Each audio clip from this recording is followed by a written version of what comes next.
Chapitre 13. La réalité de la résurrection. Ma question, qui me conduit au désir de suicide à l'âge de 50 ans, était la question la plus simple qui habite l'âme de chaque homme. Une question sans laquelle on ne peut vivre. Cette question consistait en ceci. Que résulterait-il de ce que je fais aujourd'hui, de ce que je ferai demain?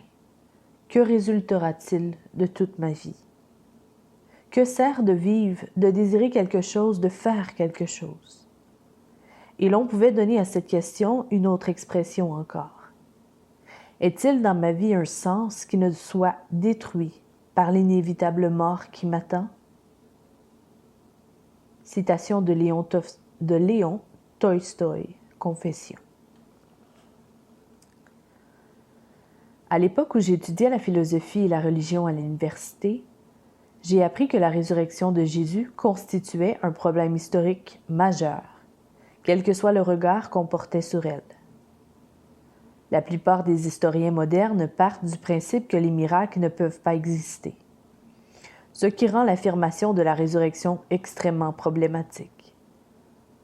Cependant, si vous ne croyez pas à la résurrection, vous vous trouvez confronté à la difficulté d'expliquer comment l'Église chrétienne a démarré. Il y a plusieurs années, j'ai appris que je souffrais d'un cancer de la thyroïde. Le mal était curable et j'ai pu guérir grâce à une intervention chirurgicale et à un traitement complémentaire.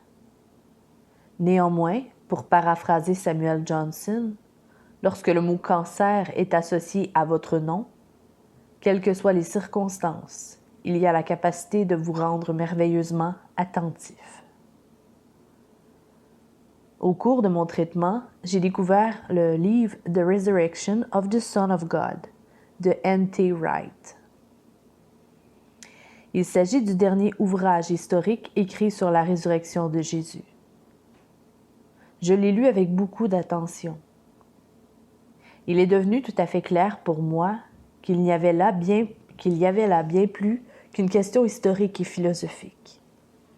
Si la résurrection a eu lieu, notre vie s'en trouve complètement transformée.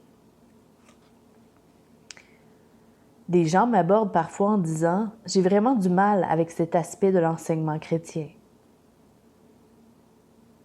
J'aime bien telle ou telle partie de la foi chrétienne, mais celle-ci, je ne pense pas pouvoir l'accepter. » Je leur réponds en général, si Jésus est ressuscité des morts, vous devez accepter tout ce qu'il a dit. S'il n'est pas ressuscité des morts, pourquoi vous préoccuper de quoi que ce soit qu'il a pu dire? Tout repose non pas sur ce que vous aimez de son enseignement, mais sur la réalité de sa résurrection. Ils savent que si c'est la vérité, cela signifie que nous ne pouvons plus vivre comme bon nous semble, et également que nous n'avons plus rien à craindre, ni les épées romaines, ni le cancer, rien. Si Jésus est ressuscité, cela change tout. L'est-il? Voyons les raisons et les preuves, les arguments et les contre-arguments. La plupart des gens pensent que les croyants doivent prouver la résurrection de Jésus. Ce n'est pas tout à fait vrai.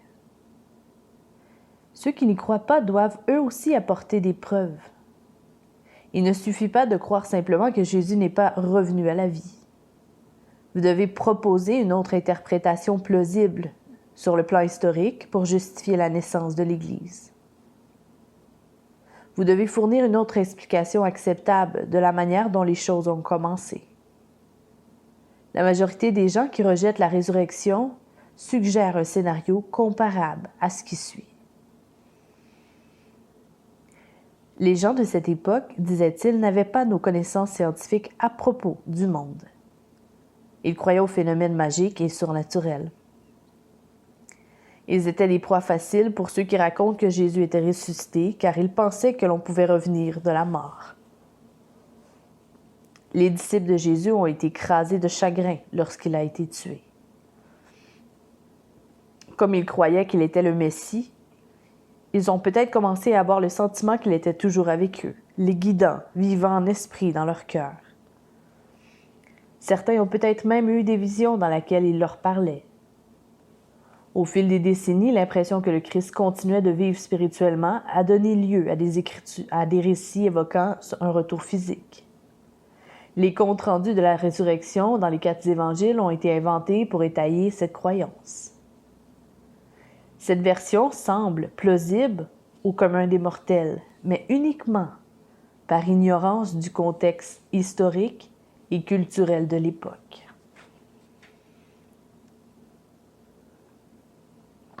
Le tombeau vide et les témoins.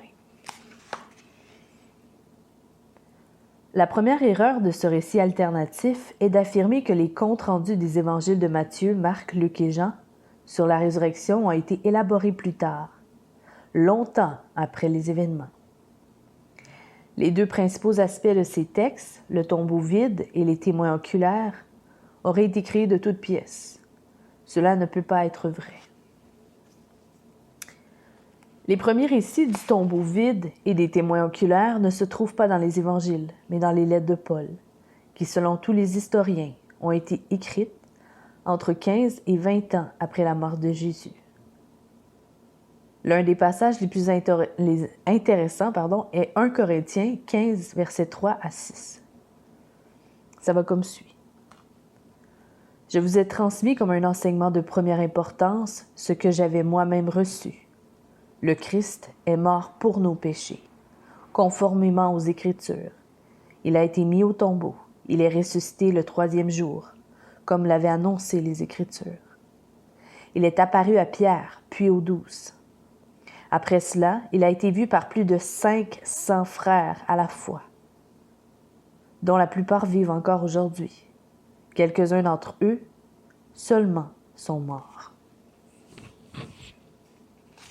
Ici, Paul parle non seulement de la tombe vide et de la résurrection du 3e jour, montrant ainsi qu'il évoque un événement historique et non un symbole ou une métaphore, mais il dresse aussi la liste des témoins. Il indique que Jésus ressuscité, en plus d'être apparu à des individus et à de petits groupes, a été vu par 500 personnes à la fois. Or, la plupart de ces personnes sont encore en vie au moment où il écrit et elles peuvent être interrogées pour corroborer ou non cette version. Cette lettre de Paul s'adressait à une église. C'était par conséquent un document public destiné à être lu à voix haute. Paul invitait tous ceux qui doutaient de l'apparition de Jésus après sa mort à aller parler aux témoins s'ils le souhaitaient. C'était une proposition audacieuse car elle pouvait être facilement suivie. La Pax Romana, permettant de voyager sans risque autour de la Méditerranée. Paul n'aurait pas pu faire une telle suggestion si les témoins n'avaient pas existé. Un autre point important de ce texte est l'insistance de Paul.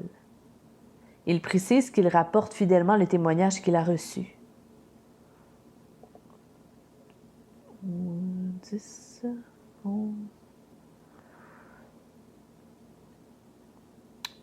Au 20e siècle et 19e siècle, les spécialistes de l'analyse critique supposaient que les premiers chrétiens employaient un procédé de transmission des contes folkloriques qui modifiait le récit, une sorte de version locale du téléphone arabe. Cependant, comme je l'ai indiqué au chapitre 6, des études anthropologiques plus récentes montrent que les cultures antiques faisaient une nette distinction entre les récits fictifs et historiques lors de leur transmission.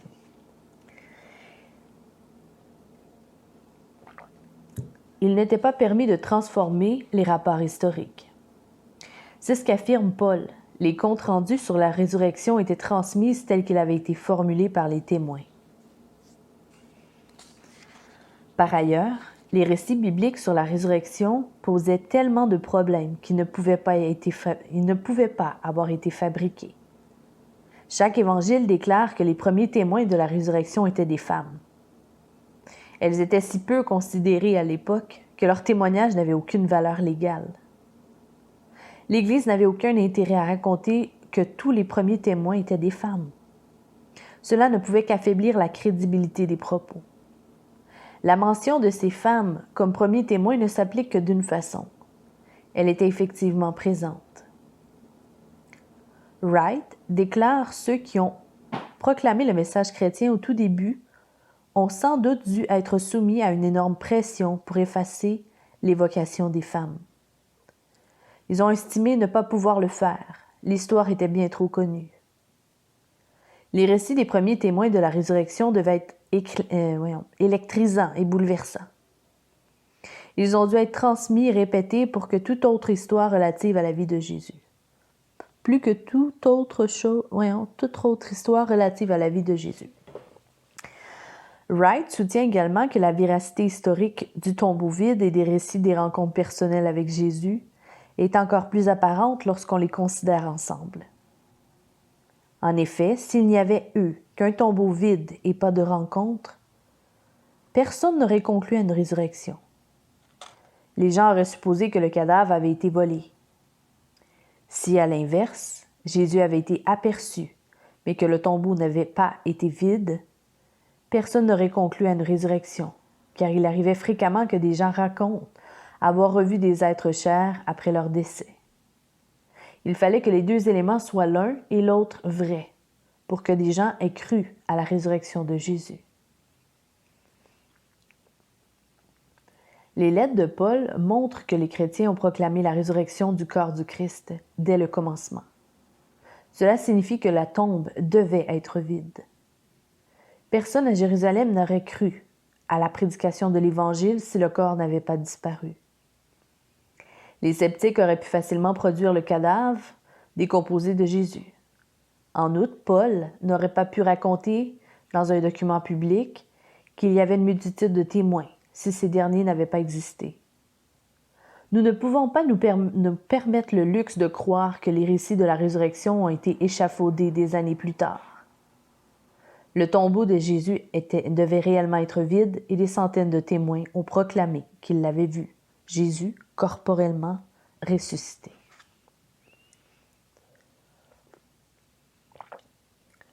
Résurrection et immortalité.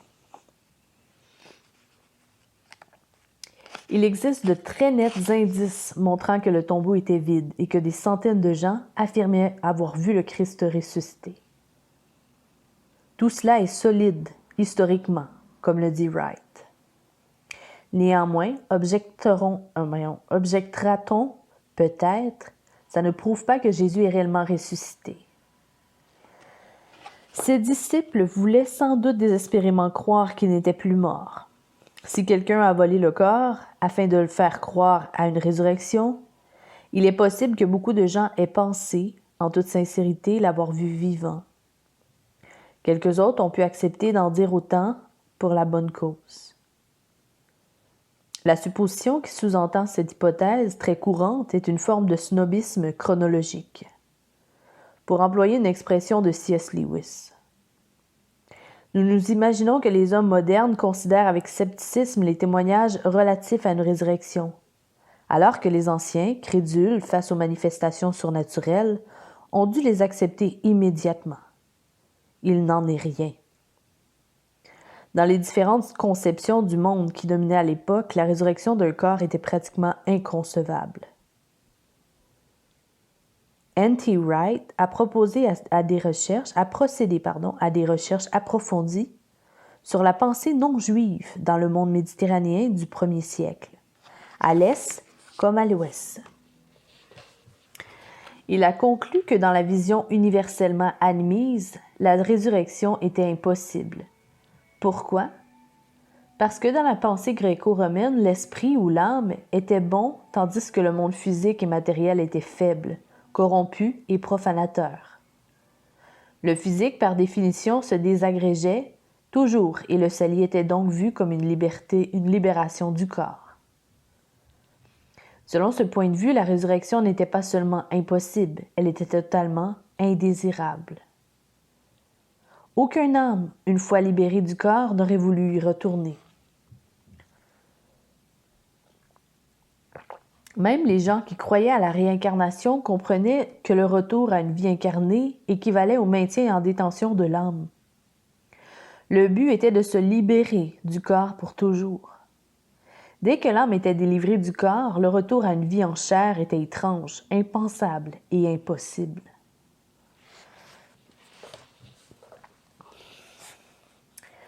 L'annonce de la résurrection de Jésus a dû sembler tout aussi inimaginable aux Juifs.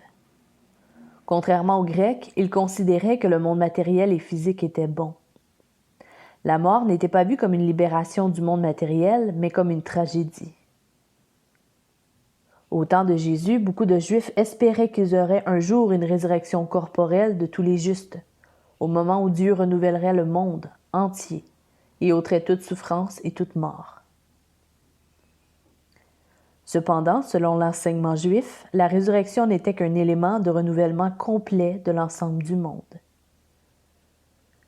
L'idée qu'un individu isolé ressuscite au beau milieu de l'histoire, tandis que le reste du monde demeurait sous le fardeau de la maladie, du dépérissement et de la mort, était inconcevable.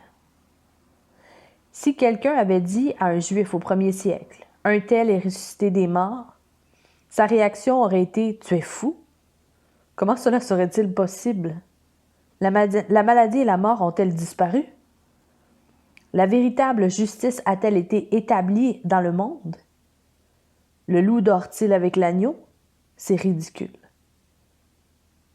L'idée même de la résurrection d'un individu aurait semblé aussi inimaginable à un Juif qu'à un Grec.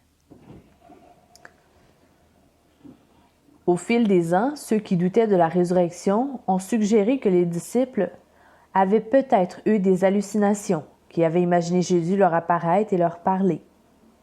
Cela suppose que la résurrection de leur maître était envisageable à leurs yeux et que c'était une possibilité dans leur vision du monde. Or, ce n'était pas le cas.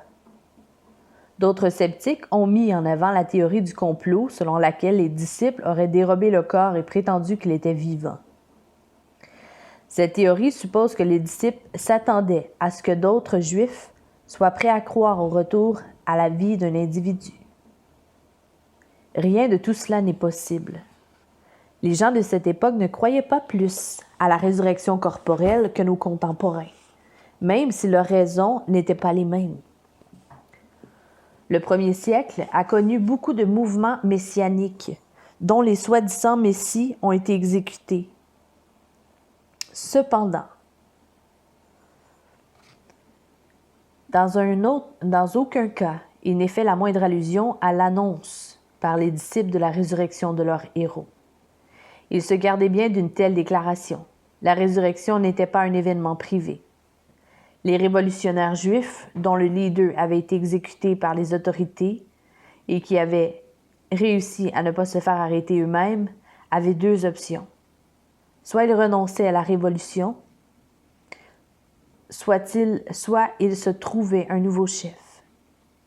Prétendre que leur chef historique était toujours en vie n'était tout simplement pas possible, à moins bien sûr que cela ait été vrai.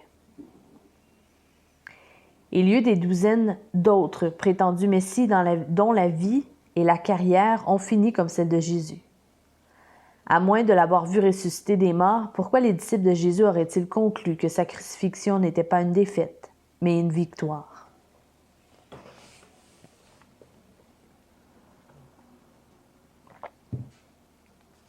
La naissance explosive d'une nouvelle vision du monde. Après la mort de Jésus, la communauté chrétienne, tout entière, a soudain adopté un ensemble de croyances totalement nouvelles et jusque-là impensables. Les premiers chrétiens avaient une vision de la réalité centrée sur la résurrection. Ils croyaient que la résurrection à venir avait déjà commencé en Jésus. Ils croyaient que Jésus avait un corps transformé, capable de traverser les murs et aussi de manger. Cela n'était pas un simple corps ressuscité comme dans l'imagination des Juifs, ni une existence purement spirituelle comme dans la pensée des Grecs. La résurrection de Jésus garantissait notre résurrection et amenait d'or et déjà un peu de cette vie future dans nos cœurs. Amen. Ainsi que le souligne N.T. Wright, chacune de ces croyances était à cette époque une première dans le monde.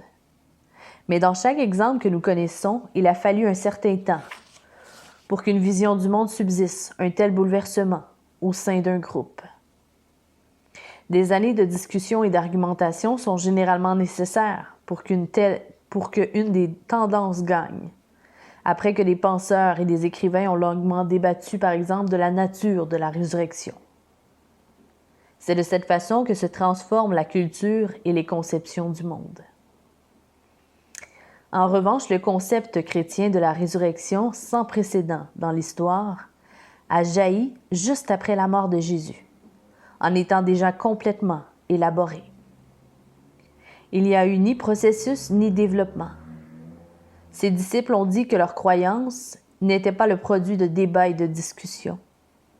Ils ont simplement raconté aux autres ce qu'ils avaient vu eux-mêmes. Personne ne s'est présenté avec une proposition alternative plausible pour contrer cette affirmation. Même si vous suggérez l'idée hautement improbable qu'un ou deux disciples de Jésus ont imaginé d'eux-mêmes la résurrection du Christ, ils n'auraient jamais pu entraîner d'autres Juifs dans un mouvement fondé sur cette croyance, à moins que des rencontres multiples, inexplicables, convaincantes et répétées aient eu lieu avec Jésus. L'histoire de l'Église qui a démarré à ce moment-là est encore plus difficile à expliquer. Comment un groupe de Juifs du 1er siècle aurait-il pu en arriver à adorer un être humain en tant qu'être divin? Dans les religions orientales, Dieu est une force impersonnelle qui imprègne toute chose. C'est pourquoi leurs adeptes peuvent admettre que certains êtres humains aient une conscience plus divine que d'autres. Dans les religions occidentales, les différents dieux revêtent souvent une apparence humaine. Il semblait par conséquent possible qu'un humain soit en réalité Dieu, Zeus ou Hermès. Les Juifs croyaient en revanche à un Dieu unique, transcendant et personnel. Proposer d'adorer un homme relevait d'un blasphème absolu. Pourtant, des centaines de Juifs ont commencé à adorer Jésus, littéralement du jour au lendemain. Il est généralement admis que le cantique que Paul cite en Philippiens 2 et qui s'adresse à Jésus en tant que Dieu a été écrit quelques années seulement après la crucifixion. Quel gigantesque événement a donc eu raison de la résistance juive? Si les Juifs ont vu Jésus ressusciter, un tel phénomène peut s'expliquer. Quel autre événement historique peut en faire autant? Il reste un élément à prendre en compte. Je joins Pascal qui a dit « Je ne crois pas que les histoires dont les témoins se feraient égorger. » Je ne crois que les histoires dont les témoins se feraient égorger. Pratiquement tous les apôtres et tous les leaders chrétiens de la première heure sont morts pour leur foi. Il est difficile de croire qu'un tel sacrifice ait été accompli dans le seul but de rendre crédible un canular. Le sceptique, qui peut donc se contenter d'écarter l'enseignement chrétien sur la résurrection de Jésus en affirmant « Cela n'a pas pu se produire », il doit faire face et répondre à toutes ces questions historiques. Pourquoi le christianisme a-t-il émergé aussi rapidement, avec tant de puissance? À l'époque, aucun autre groupe partisan d'un prétendu Messie n'a conclu que son chef était ressuscité. Pourquoi le groupe des chrétiens l'a-t-il fait? Aucun groupe de Juifs n'a jamais adoré d'homme en tant que Dieu. Qu'est-ce qui les a conduits à agir ainsi? Les Juifs ne croyaient pas à l'existence d'hommes divins, ni à la résurrection des individus. Qu'est-ce qui a changé leur vision du monde quasiment instantanément? Comment expliquez-vous les centaines de témoins oculaires de la résurrection qui ont encore vécu des dizaines d'années après l'événement et ont maintenu publiquement leur témoignage, allant jusqu'à donner leur vie pour ne pas renier leur foi? Le défi de la résurrection.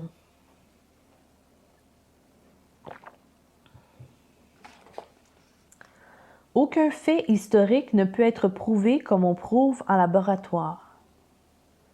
Toutefois, la résurrection de Jésus est un fait historique bien mieux attesté que la plupart des autres événements de l'histoire antique, que nous tenons pour acquis. Toute tentative d'explication de la naissance de l'Église en dehors de la résurrection du Christ est contredite par ce que nous savons de l'histoire et de la culture du premier siècle. Si nous ne court-circuitons pas notre réflexion avec le parti pris philosophique, qui écarte la possibilité d'un miracle, nous voyons que la résurrection de Jésus est l'explication qui recueille le plus d'indices favorables. Le problème est que les gens court-circuitent les investigations. Au lieu de s'efforcer de répondre à ces questions historiques ardues, de mener le raisonnement jusqu'au bout, ils règlent la question en objectant que les miracles sont impossibles. N.T. Wright réagit avec virulence. Ça va comme suit. Les premiers chrétiens n'ont pas inventé le tombeau vide, ni les rencontres avec le Christ ressuscité. Personne ne s'attendait à ce genre de choses. Aucun type de conversion ne pouvait conduire à inventer cela, aussi coupable ou pardonné qu'aient pu se sentir les gens, aussi nombreuses qu'aient été les heures passées dans la méditation des Écritures.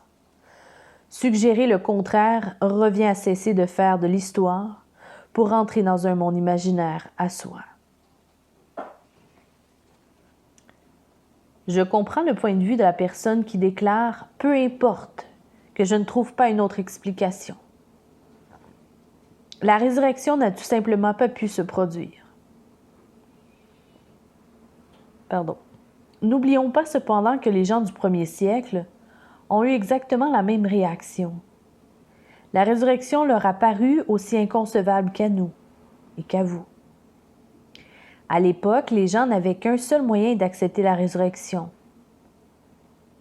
Laisser l'épreuve remettre en cause et transformer leur vision du monde et leur conception de ce qui est possible. Les déclarations sur la résurrection leur posaient autant de problèmes qu'à vous, mais les preuves, les récits des témoins oculaires ainsi que les changements dans la vie des disciples du Christ étaient accablantes. Tous les ans, à Pâques, je prêche sur la résurrection. Dans mon sermon, je dis toujours à mes amis incroyants que même s'ils ne peuvent pas avoir foi en la résurrection, ils devraient souhaiter qu'elle soit vraie. La plupart d'entre eux se préoccupent beaucoup de justice sociale, de protection de l'environnement, du recul de la faim et de la maladie. Pourtant, ils sont nombreux à penser que le monde matériel est le résultat d'un accident et qu'il finira, avec tout ce qu'il contient, brûlé par le soleil. Ils trouvent décourageant qu'aussi peu de gens se soucient de la justice, sans se rendre compte que leur vision de la réalité sape toute envie de faire du monde un endroit meilleur. Pourquoi répondre aux besoins des autres en faisant des sacrifices si à la fin, rien de ce que nous accomplissons ne changera la situation? Mais si la résurrection de Jésus a eu lieu, alors cela signifie qu'il y a une infinité de raisons de nous investir dans le soulagement des problèmes du monde et que l'espoir est lui aussi infini. N.T. Wright a écrit « Le message de la résurrection proclame que ce monde a de l'importance, qu'il faut maintenant traiter les injustices et les douleurs du monde actuel en annonçant le triomphe de la guérison, de la justice et de l'amour. Si Pâques signifie que Jésus-Christ n'est ressuscité qu'au sens spirituel, alors cela ne concerne que moi et la recherche d'une nouvelle dimension à ma vie spirituelle personnelle. Mais si Jésus est réellement ressuscité des morts, le christianisme devient une bonne nouvelle pour le monde entier, une nouvelle qui réchauffe notre cœur, précisément parce qu'elle n'est pas là uniquement pour réchauffer le cœur. Pâques signifie que dans un monde où l'injustice, la violence et la déchéance sont endémiques, Dieu n'est pas prêt à tolérer de telles choses. Nous travaillons et nous nous organiserons avec toute l'énergie de Dieu pour que la victoire de Jésus s'applique à tout cela. Enlever Pâques et Karl Marx avait probablement raison d'accuser le christianisme d'ignorer les problèmes du monde matériel. Enlever Pâques et Freud avait probablement raison de dire que le christianisme est la réalisation d'un souhait. Enlever Pâques et Nietzsche aurait probablement raison de dire qu'il s'adressait aux ratés et aux faibles. Fin du chapitre 13.